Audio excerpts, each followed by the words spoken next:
So one of those things over the holidays, I guess anytime, gift cards, quick, easy, thoughtless. I mean, can be thoughtful. But yeah, they're easy and you never think twice, right? You pay your 10 or 25 bucks or whatever it is. You give someone a gift card, whether it's a Timmy's card or something for electronic, whatever, right? There's a million of them that's now. why I don't think they're thoughtless, because you buy the card that you know suits the person. You're like, I know they love Starbucks. I'm getting them a Starbucks. I know they love Sephora.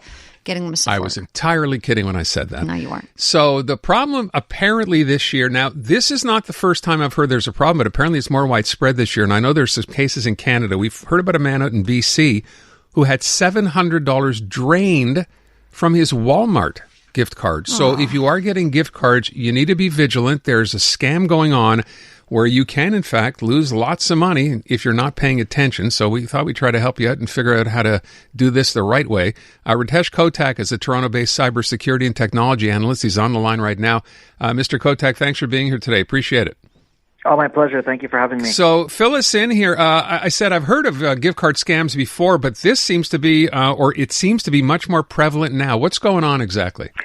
Yeah, and here's what it is these fraudsters have actually figured out ways of kind of gaming the system here. So there's one of two things that is happening. The first one is actually tampering with a gift card. So what they're doing is getting their hands on a current gift card.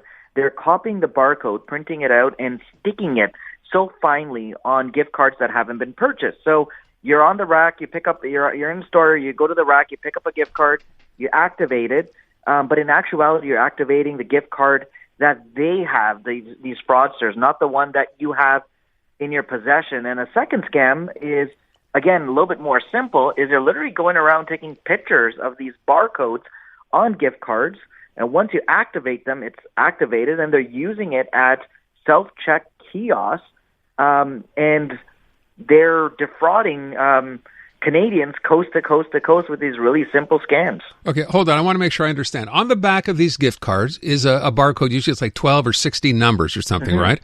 So are you saying that what they can actually do is paste over those, and unless you're paying really good attention, you weren't even noticed that it had pasted over, and then if you go to that, that's where you get scanned? Is that part of it? That is part of it, yes. That's exactly what's happening. They're literally copying barcodes, and you can get barcode printers, you can get software to make these barcodes, and they're literally just sticking it on the back of unpaid brand new gift cards. And it's when you check out, unless you're really checking to see if there's a label on top of the original barcode, people are getting defrauded, and it's simple yet complex at the same time. I'm thinking like most of the gift cards are usually like $50, well, maybe I'd say $20 to $100. That so it's not. What's the big gain here for the scammers? Yeah, so it's definitely with respect to numbers in a sense. If you do $50 gift cards or $100 gift cards and multiple tamper with multiple gift cards, it adds up. Right. It adds up. But the second thing also is, don't forget that some of these gift cards are rechargeable. They're reloadable. So when you purchase one and you have the option of adding more money to it, then here you go, and you just keep scanning. Right. Further adds up, yeah.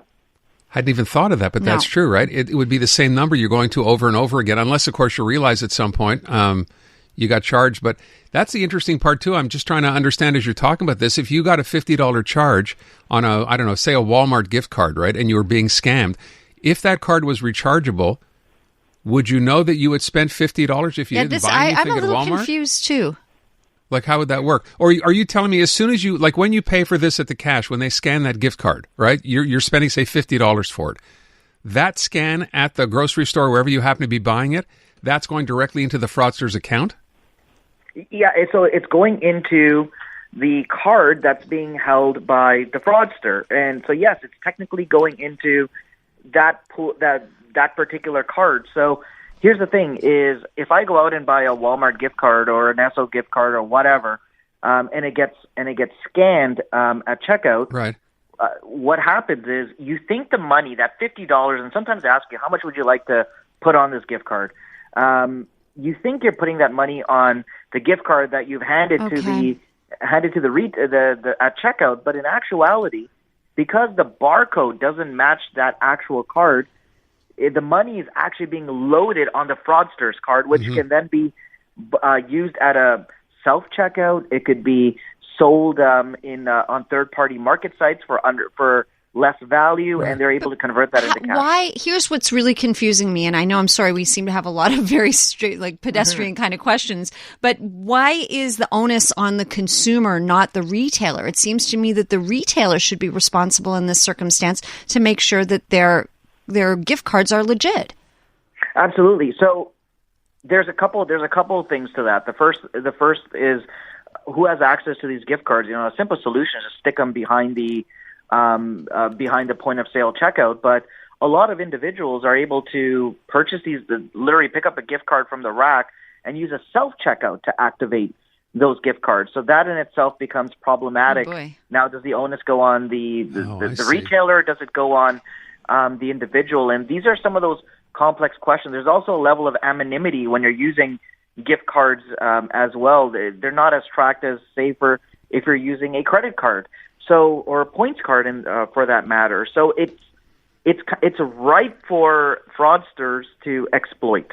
So I will ask this: as you ran through the sequence here, you go through checkout, you ring up your $50, you go home, and now you try to buy something on that site with your card, and you have nothing in it, right? Because that $50 doesn't go with that card. That's right. You literally have nothing, zero. Nothing in it. Or here's the other issue: is that it's a holiday season, and I'm now going to give you that gift card, which you're probably going to use after the new year. So we really don't even know the true extent of this. And here's the thing: if I get a gift card and it doesn't work, am I really going to call you up and say, "Hey, this gift card doesn't work," or am I just going to say, forget it? And then I find this entirely bewildering, but the idea here being that you've got a gift card, you've been scammed, there's no recourse. What happens next? Like, other than telling the person who gave it to you, did you tell the place that you bought it? Do you tell the place that the card is for? I mean, is this a Canadian Anti-Fraud Center kind of call? Is that what you should be doing? Yeah, so fraud is fraud, right? It's a criminal offense. So I always tell Canadian Anti-Fraud Center, local police service, like you could probably file an online report, contact the vendor. And here's the thing: if you paid for that gift card with your credit card, there may be a potential remedy there. So by contacting your credit card company, but it's such a gray area, and every situation is going to be different. So maybe avoid gift cards this holiday season. Well, there's so many. Right? Cash is king, right? Cash is king. And yeah, maybe you want to do, again, the onus, I think, is on vendors as well. Check for tampering.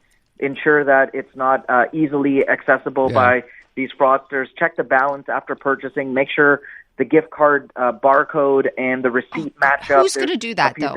Everyone now knowing you can get ripped off. Imagine you're in the lineup there and you've just paid. You're going to take the time to check each number on the barcode. People aren't going to do that. No, but you can see that there was a sticker peeled over the barcode. Perhaps. That's number one, right? Tampering. Okay. And you can also buy gift cards online, so maybe that's an easy solution. Just buy them online digitally instead. Just be vigilant. Ritesh, thank you so much for the time. Appreciate it. Thank you so much for having me. RITESH KOTAK. There you go. So gift cards, not a no-brainer anymore. Please make sure you're actually getting what you pay for, and check the back where that barcode is. Make sure that something hasn't been put over the original card, like stuck to it or whatever. That's simple enough to do.